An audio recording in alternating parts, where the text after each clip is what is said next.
दोस्तों सोच कर देखिए, आप अपने मंगेतर के साथ एक बहुत ही खूबसूरत जगह पर ट्रैकिंग करने गए हैं। आपके हाथों में सगाई की अंगूठी है और कुछ ही महीनों में आपकी शादी भी होने वाली है।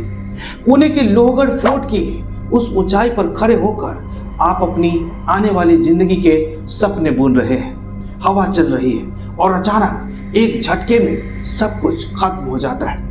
कोई पहाड़ से नीचे बहुत गहराई में गिरता चला जाता है। 18 जून को 26 साल के केतन अग्रवाल के साथ ठीक ऐसा ही हुआ। पुलिस को और उसके परिवार को बताया गया कि ये एक हादसा था। ट्रेकिंग करते वक्त पैर फिसल गया और केतन खाई में गिर गया। लेकिन जब पुलिस ने सीसीटीवी कैमरे खंगाले तो कहानी पूरी तरह से पलट गई। 33 डिग्री की चिलचिलाती गर्मी में उन दोनों के पीछे एक अनजान शख्स चल रहा था, जिसने अपना चेहरा एक भारी हुडी से छुपा रखा था। ये कोई एक्सीडेंट नहीं था दोस्तों, ये प्यार और धोखे की एक ऐसी खौफनाक साजिश थी जिसमें एक सांप की झूठी कहानी से लेकर पासपोर्ट फाड़ देने तक के राज दफन थे। ये कहानी शुरू होती है महाराष्ट्र के पुणे शहर से। पुणे जो अपनी लाइफ स्टाइल, एजुकेशन और शांत माहौल के लिए जाना जाता है। इसी शहर में रहता था केतन अग्रवाल। केतन महज 26 साल का लड़का था, लेकिन इतनी कम उम्र में भी वो बहुत होनहार था। वो अपने परिवार का रियल एस्टेट का बिजनेस सक्सेस ग्रुप संभालता था और वहाँ का डायरेक्टर और चीफ मार्केटिंग ऑफिसर था। केतन के परिवार में उसके माता पिता और उसकी बहन संजना थे। परिवार बहुत रसूखदार और इज्जतदार था। सब कुछ बहुत बढ़िया चल रहा था। बिजनेस ऊंचाइयों पर था और अब परिवार को बस एक ही चीज का इंतजार था, केतन की शादी का। फिर उनके सामने एक रिश्ता आता है। लड़की का नाम था सिया गोयल। सिया की उम्र महज 20 साल की थी। दोनों परिवारों के बीच पिछले 35 सालों से जान पहचान थी। दोनों परिवार एक दूसरे के बैकग्राउंड को बहुत अच्छे से जानते थे। जब सिया का रिश्ता केतन के लिए आया तो अग्रवाल परिवार बहुत खुश हुआ। सिया देखने में बहुत खूबसूरत थी और केतन भी सेटल्ड था। दोनों की मुलाकातें हुई और आखिरकार 19 फरवरी को केतन और सिया की बहुत ही धूमधाम से सगाई हो गई। सगाई के बाद का वो जो फेज होता है ना, जिसमें कॉल्स पर घंटों बातें होती है, प्री वेडिंग शूट्स प्लान किए जाते हैं, वेन्यू डिसाइड होते हैं, केतन उसी फेज को एंजॉय कर रहा था। वो अपनी शादी के लिए बेहद एक्साइटेड था। लेकिन अगर कोई इस रिश्ते को ध्यान से देखता तो उसे सिया के बर्ताव में कुछ अजीब जरूर नजर आता। सिया सगाई के बाद खुश तो दिखाई देती थी, लेकिन कहीं ना कहीं उसके चेहरे पर एक हिचकिचाहट साफ दिख रही थी। केतन के चाचा ने इन्वेस्टिगेशन के दौरान बताया था कि एक बार सिया ने उनसे दबी जुबान में पूछा भी था कि क्या शादी को 1 साल के लिए पोस्टपोन किया जा सकता है। उस वक्त परिवार ने सोचा था कि शायद वो अभी 20 साल की ही है, नर्वस होगी। किसी ने इस छोटी सी बात के पीछे छिपे उस भयानक तूफान का अंदाजा नहीं लगा पाया जो अग्रवाल परिवार को तबाह करने वाला था। वक्त बीतता गया और जून का महीना आ गया। गर्मी अपने चरम पर थी। 18 जून का वो दिन था। पुणे में उस दिन तापमान लगभग 33 डिग्री सेल्सियस के आसपास था, यानी बहुत तेज धूप और उमस। सिया ने केतन से जिद की कि वो दोनों कहीं बाहर घूमने चलते हैं। लोकेशन तय हुई, लोहगढ़ फोर्ट। दोस्तों जो लोग पुणे या मुंबई में रहते हैं वो जानते होंगे कि लोहगढ़ फोर्ट एक बहुत ही पॉपुलर ट्रैकिंग स्पॉट है। सह्याद्री की पहाड़ियों में बसा ये किला अपने हरियाली और ऊंचाई के लिए मशहूर है, लेकिन उसकी चढ़ाई और यहाँ की गहरी खाइयाँ काफ़ी खतरनाक भी है। दोपहर का वक्त था। केतन और सिया उस फोर्ट पर पहुँचते हैं। टिकट काउंटर से टिकट लिया जाता है और दोनों फोर्ट की सीढ़ियाँ चढ़ना शुरू करते हैं। केतन के दिमाग में कोई भी शक नहीं था। वो अपनी होने वाली पत्नी के साथ क्वालिटी टाइम स्पेंड कर रहा था। लेकिन फिर शाम के वक्त अग्रवाल परिवार के फ़ोन की घंटी बजती है। फोन के उस पार सिया थी। उसकी आवाज़ कांप रही थी, वो रो रही थी, घबराई हुई थी और उसने जो लफ्ज़ कहे उसने केतन के परिवार के पैरों तले जमीन खिसका दिया। सिया ने कहा, केतन पहाड़ी के नीचे गिर गया है। हम ट्रैकिंग कर रहे थे और अचानक उसका बैलेंस बिगड़ गया, उसका पैर फिसल गया और वो सीधे खाई में जा गिरा। परिवार के लोग बदहवास हालत में लोहगढ़ फोर्ट की तरफ भागते हैं। पुलिस को तुरंत इन्फॉर्म किया जाता है। जब पुलिस की टीम वहां पहुंचती है और रेस्क्यू ऑपरेशन शुरू होता है तो खाई की गहराइयों से केतन की डेड बॉडी को बाहर निकाला जाता है। वो लड़का जिसके सिर पर कुछ महीनों बाद सेहरा सजने वाला था, वो अब इस दुनिया में नहीं था। परिवार को रो रो कर बुरा हाल था। सिया पुलिस के सामने बार बार यही कह रही थी कि ये एक एक्सीडेंट था। पुलिस ने भी शुरुआती तौर पर इसे एक दुखद हादसा मानकर एक्सीडेंटल डेथ का केस रजिस्टर कर लिया। लेकिन केतन के पिता विशाल अग्रवाल की आंखों में आंसू के साथ साथ एक अजीब सा गुस्सा भी था। उनका दिल ये मानने को तैयार नहीं था कि ये सिर्फ एक हादसा है दोस्तों। और उन्हें ये शक क्यों था? क्योंकि ये पहली बार नहीं था जब सिया केतन को उस पहाड़ी पर लेकर गई थी, और ये पहली बार नहीं था जब केतन की जान पर बन आई थी। दोस्तों 18 जून की वो ढलती हुई शाम अग्रवाल परिवार के लिए किसी भयानक सपने से कम नहीं थी। जिस घर में कुछ महीनों बाद शहनाइयां बजने वाली थी, वहां अब मातम पसरा हुआ था। लोहगढ़ फोर्ट की उस गहरी खाई से जब केतन की डेड बॉडी को रिकवर किया गया तो नज़ारा बेहद दिल दहला देने वाला था। सैकड़ों फीट नीचे गिरने की वजह से केतन के शरीर पर गहरी चोटें आई थी। पुलिस ने बॉडी को कब्जे में लिया और तुरंत पोस्टमार्टम के लिए भेज दिया। उधर पुलिस स्टेशन में सिया फुट फुट कर रो रही थी। जब पुलिस ने सिया से पूछताछ की तो उसका बयान बहुत सीधा और सिंपल था। उसने रोते हुए बताया, हम दोनों ऊपर फोर्ट पर गए थे, मौसम बहुत अच्छा था, इसलिए हम पहाड़ी के बिल्कुल किनारे पर जाकर तस्वीरें खींचने लगे। केतन एक पत्थर पर खड़ा था और अचानक वो पत्थर खिसक गया। उसका बैलेंस बिगड़ा और इससे पहले कि मैं कुछ समझ पाती या उसका हाथ पकड़ पाती, वो नीचे गिर गया। एक रोती बिलखती मंगेतर जिसने अपनी आंखों के सामने अपने प्यार को मरते देखा। पुलिस को उसकी बातों पर शक करने का कोई रीजन नजर नहीं आया। पोस्टमार्टम रिपोर्ट में भी यही सामने आया कि केतन की मौत ऊंचाई से गिरने और मल्टीपल इंजरीज की वजह से हुई है। सब कुछ शीशे की तरह साफ लग रहा था। पुलिस ने एक स्टैंडर्ड प्रोसीजर के तहत एडीआर यानी एक्सीडेंटल डेथ रिपोर्ट दर्ज कर ली। केस लगभग क्लोज होने वाला था। सबको यही लग रहा था कि ये महज एक बहुत ही बुरा हादसा था। लेकिन कहते हैं ना कि एक पिता का दिल कभी झूठ नहीं बोलता। केतन के पिता विशाल अग्रवाल की आंखों में आंसू तो नहीं रुक रहे थे, लेकिन उनके दिमाग में सवालों का एक तूफान चल रहा था। जब घर में केतन का अंतिम संस्कार हो रहा था, विशाल जी ने सिया को बड़े गौर से देखा। एक तरफ पूरा परिवार बेसुध था, लेकिन सिया के हाव भाव में एक अजीब सा खालीपन था। वो रो जरूर रही थी, लेकिन उसके चेहरे पर वो पैनिक नहीं था जो एक इतने बड़े हादसे के बाद होना चाहिए था। विशाल अग्रवाल के दिमाग में शक का पहला बीज तब बोया गया जब उन्होंने उस दिन के घटनाक्रम को लॉजिकली सोचना शुरू किया। केतन कोई बच्चा नहीं था, वो एकदम फिट था और उसे ट्रैकिंग का भी एक्सपीरियंस था। फिर वो ऐसे कैसे गिर सकता है? और सबसे बड़ा सवाल, उस दिन सिया ने अचानक लोहगढ़ जाने की इतनी जिद क्यों की थी, जबकि इतनी भयानक गर्मी में कोई भी वहां जाने का प्लान नहीं बना था। केतन के पिता को याद आया कि पिछले कुछ दिनों से सिया का बर्ताव काफ़ी बदल गया था। वो केतन से थोड़ी कटी सी रहने लगी थी। उन्होंने ठान लिया कि वो अपने बेटे की मौत को महज एक फाइल बनकर बंद नहीं होने देंगे। अंतिम संस्कार के कुछ ही दिनों बाद विशाल अग्रवाल सीधे पुलिस स्टेशन पहुंच गए। उन्होंने सीनियर पुलिस ऑफिसर्स के सामने हाथ जोड़कर कहा, सर, मेरा बेटा खुद नहीं गिरा है, उसे धक्का दिया गया है। मुझे सिया पर शक है, प्लीज इस केस की दोबारा जांच की जाए।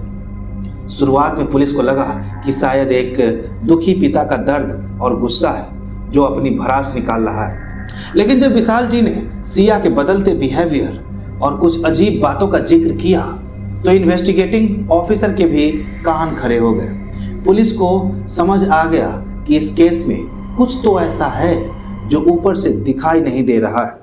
अब पुलिस ने इस केस को एक्सीडेंट के चश्मे से हटाकर मर्डर इन्वेस्टिगेशन के एंगल से देखना शुरू कर दिया। सबसे पहला काम जो पुलिस ने किया वो था केतन और सिया के आखिरी कदमों को ट्रेस करना। 18 जून को वो दोनों कितने बजे घर से निकले, फोर्ट तक कैसे पहुंचे और रास्ते में उन्होंने क्या क्या किया, सच्चाई का पता लगाने के लिए पुलिस की एक टीम वापस उसी लोहगढ़ फोर्ट पर पहुंचती है। वो सीधे फोर्ट के नीचे बने टिकट काउंटर और पार्किंग एरिया में जाते हैं। वहां लगे सीसीटीवी कैमरों की रिकॉर्डिंग निकाली जाती है। डेट सेट की जाती है 18 जून दोपहर का वक्त।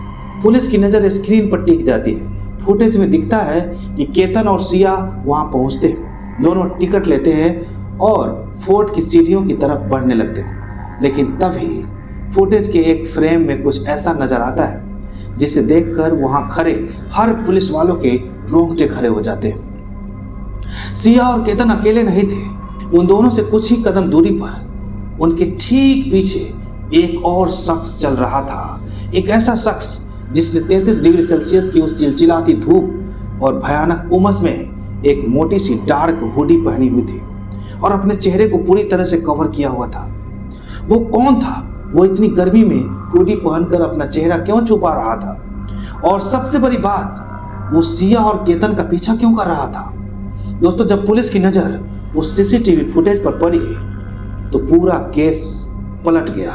18 जून दोपहर का वक्त, पारा 33 डिग्री के पार। इतनी भयानक गर्मी में जहां लोगों का टी शर्ट में भी पसीना नहीं सूख रहा था, वहां एक शख्स मोटी सी डार्क हुडी पहनकर सीढ़ियों पर चल रहा था। उसने अपना सिर और चेहरा पूरी तरह से कवर किया हुआ था। पुलिस ने फुटेज को बार बार रिवाइंड करके देखा। वो शख्स कोई आम टूरिस्ट नहीं था। वो लगातार केतन और सिया के पीछे पीछे चल रहा था। उसकी बॉडी लैंग्वेज बता रही थी कि वो उन दोनों को स्टॉप कर रहा था या फिर शायद वो उनके किसी इशारे का इंतजार कर रहा था। अब पुलिस के सामने सबसे बड़ा सवाल ये था कि हुडी वाला शख्स आखिर है कौन? क्या केतन की किसी से दुश्मनी थी या फिर इस हुडी वाले का कनेक्शन सिया से था? इन्वेस्टिगेशन तेज कर दी गई। पुलिस ने केतन की पर्सनल लाइफ, उसके लैपटॉप और उसके करीबियों से पूछताछ शुरू की और इसी पूछताछ के दौरान केतन के एक बहुत करीबी दोस्त ने पुलिस को एक ऐसा राज बताया जिसने सिया के मासूम चेहरे के पीछे छिपे शैतान को बेनकाब करना शुरू कर दिया। दोस्त ने बताया कि केतन अपनी शादी को लेकर इतना एक्साइटेड था कि उसने सिया को सरप्राइज देने के लिए एक प्री वेडिंग ट्रिप प्लान किया था। वो सिया को लेकर बाली जाने वाला था। फ्लाइट टिकट्स, होटल बुकिंग्स, सब कुछ फाइनल हो चुका था। पुलिस ने पूछा, तो फिर वो दोनों बाली क्यों नहीं गए?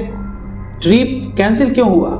दोस्त ने जो जवाब दिया उसे सुनकर इन्वेस्टिगेटिंग ऑफिसर सन्न रह गए। उसने बताया, सर, ट्रिप से कुछ दिन पहले ही अचानक केतन का पासपोर्ट फट गया था। वो पूरी तरह से डैमेज हो गया था, जिसकी वजह से बाली का प्लान कैंसिल करना पड़ा। पासपोर्ट फट गया था? आखिर वो पासपोर्ट फटा कैसे?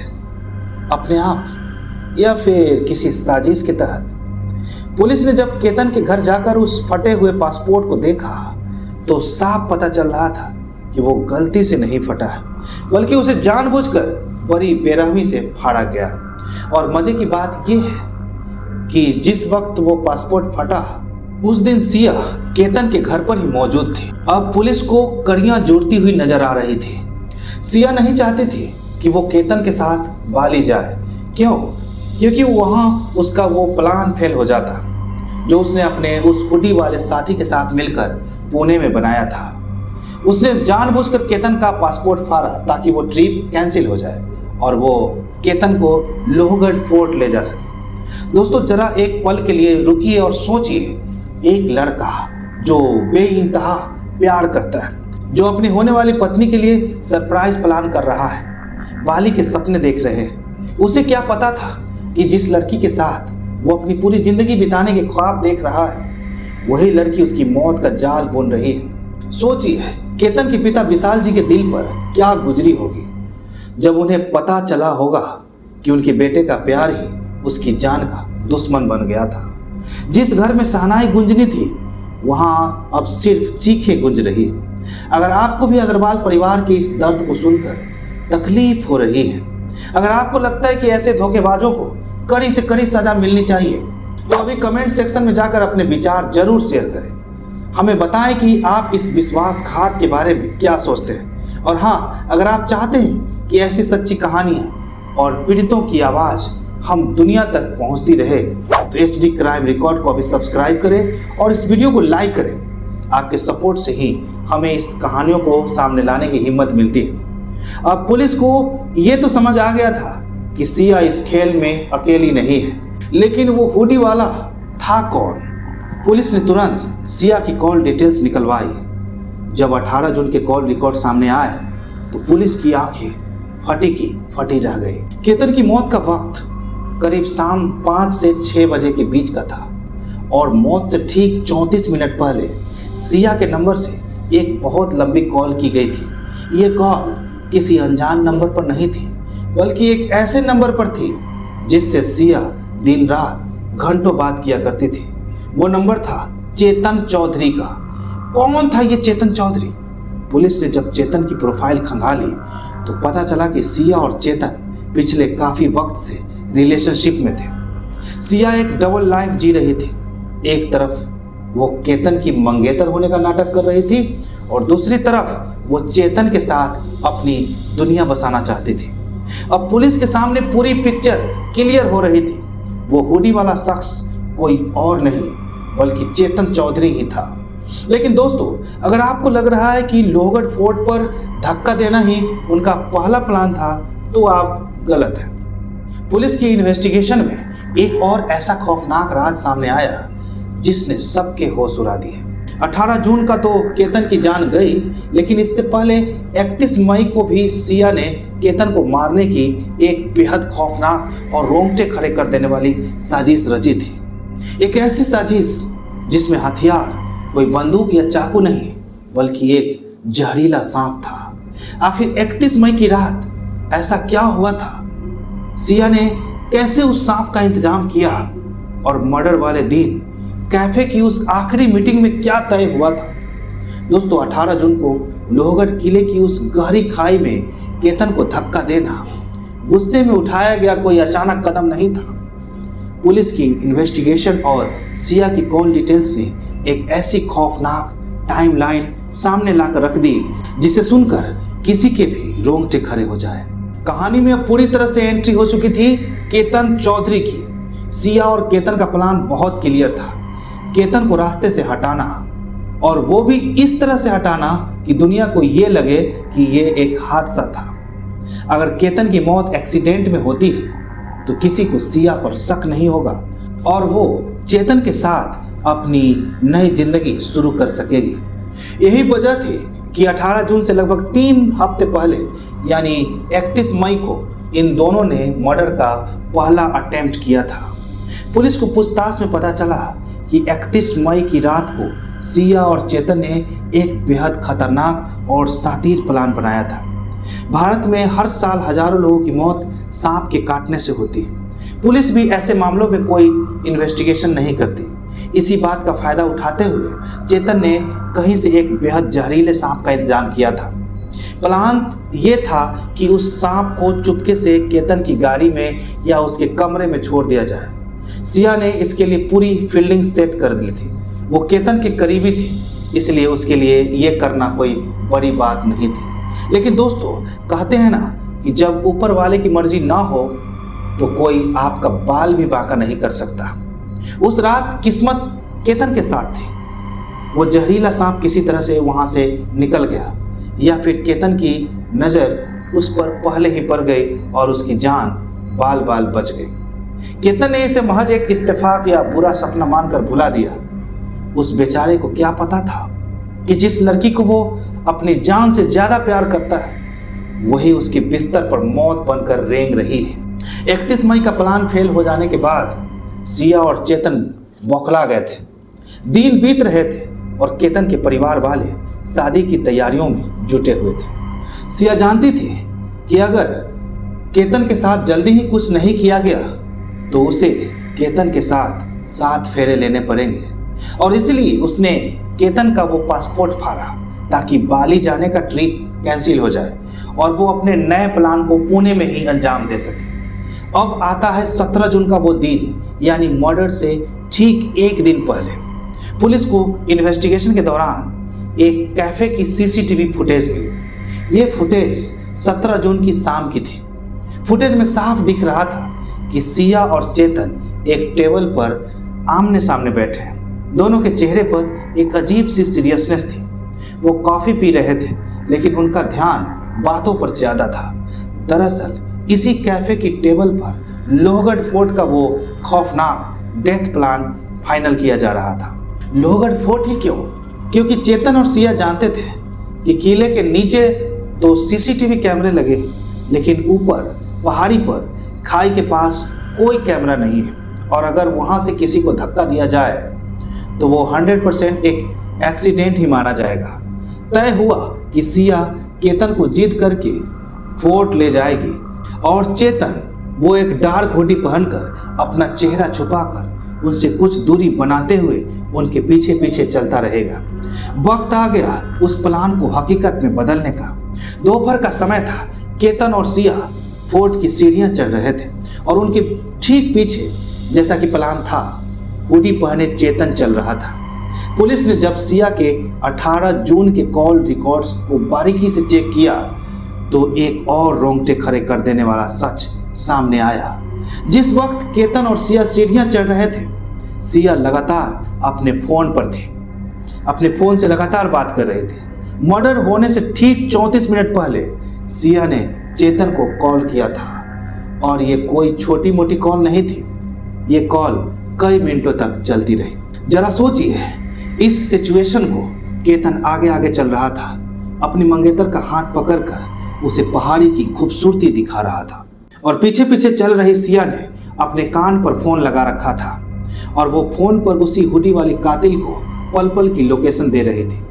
हम ऊपर पहुंच गए हैं, यहाँ ज़्यादा भीड़ नहीं है, तुम कहाँ हो, जल्दी ऊपर आओ, वगैरह वगैरह। सिया फोन पर चेतन को गाइड कर रही थी कि उसे किस तरफ आना है ताकि वो किसी की नज़र में आए बिना उन तक पहुंच सके। वो दोनों फोर्ट की बिल्कुल टॉप पर पहुंच चुके थे। सामने एक बेहद गहरी भयानक खाई थी और नीचे सिर्फ नुकीले पत्थर थे। हवा तेज चल रही थी। सिया ने केतन से कहा कि वो वहां किनारे पर जाकर खड़ा हो जाए ताकि वो उसकी कुछ अच्छी तस्वीरें खींच सके। केतन बिना किसी शक के मुस्कुराता हुआ उस खाई के बिल्कुल किनारे पर जाकर खड़ा हो गया। तभी पीछे से हुडी पहने चेतन दबे पांव वहां पहुंचता है। सिया उसे देखती है और फिर वो एक ऐसा सिग्नल देती है जिसके बाद केतन की जिंदगी के सिर्फ चंद सेकेंड ही बचे हुए थे।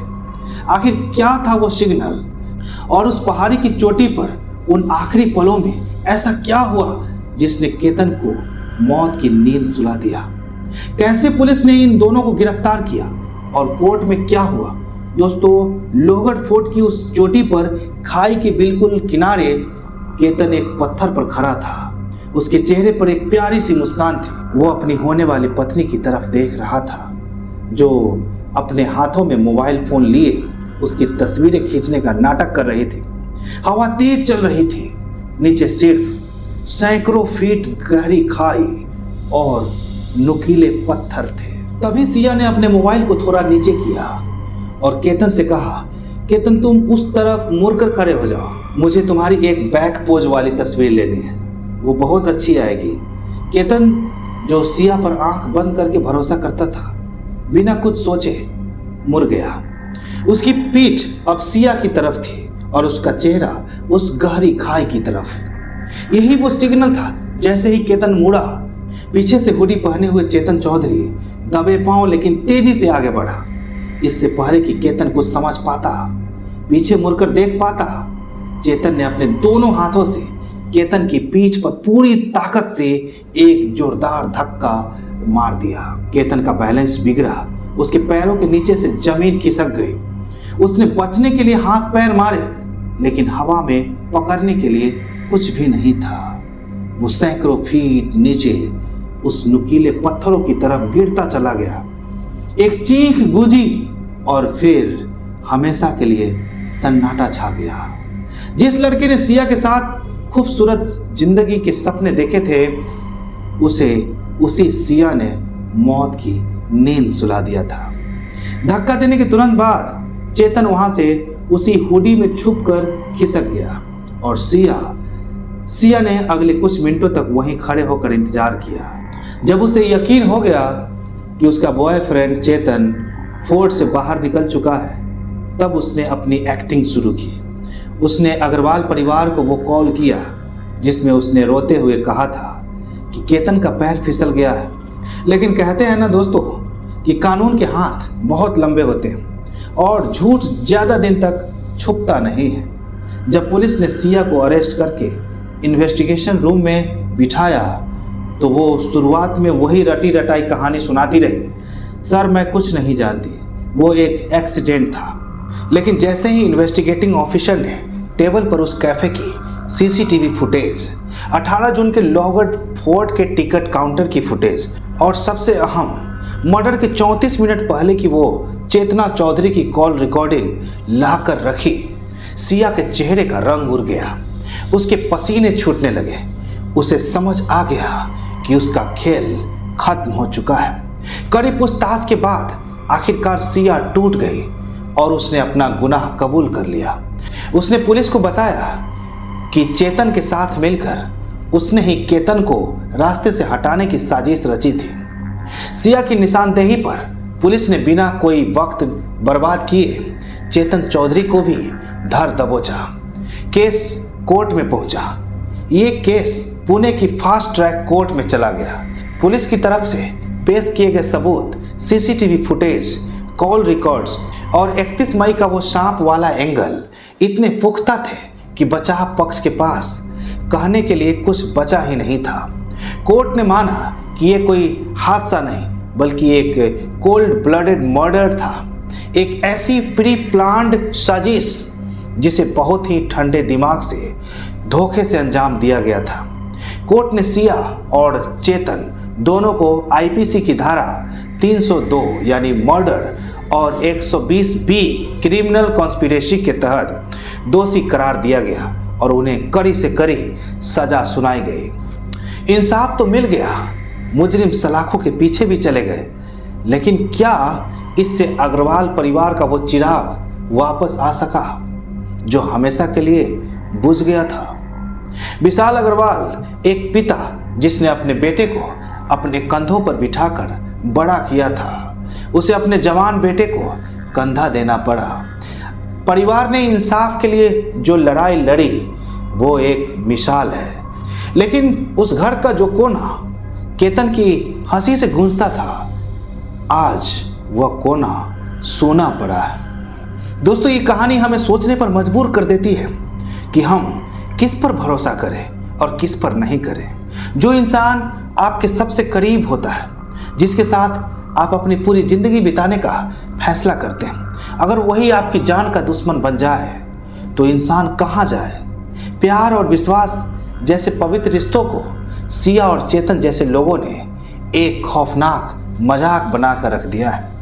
अगर इस कहानी ने आपके दिल को झकझोर कर रख दिया हो तो कमेंट में अपने विचार जरूर बताएं। ऐसी ही दिल दहला देने वाली और सच्ची स्टोरीज के लिए जुड़े रहे हमारे साथ। मैं हरी सिंह मिलूंगा आपसे अगले वीडियो में एक और खौफनाक और सच्ची दास्तान के साथ। तब तक के लिए सावधान रहें, सतर्क रहें और देखते रहिए HD क्राइम रिकॉर्ड। और चैनल से जुड़े रहने के लिए चैनल को सब्सक्राइब करके बेल आइकॉन को जरूर दबा लें। दोस्तों, जाते जाते बस यही कहूँगा कि इस अपराध से भरे दुनिया में खुद का और अपने परिवार का पूरा ध्यान रखें। शादी विवाह कोई गुड़िया मैना का खेल नहीं है, अतः पूरी तहकीकात करने के बाद ही शादी का प्रस्ताव स्वीकार करें, वरना अंजाम कुछ भी हो सकता है। दोस्तों, वीडियो पूरा देखने के लिए दिल से धन्यवाद। जय हिंद, जय भारत।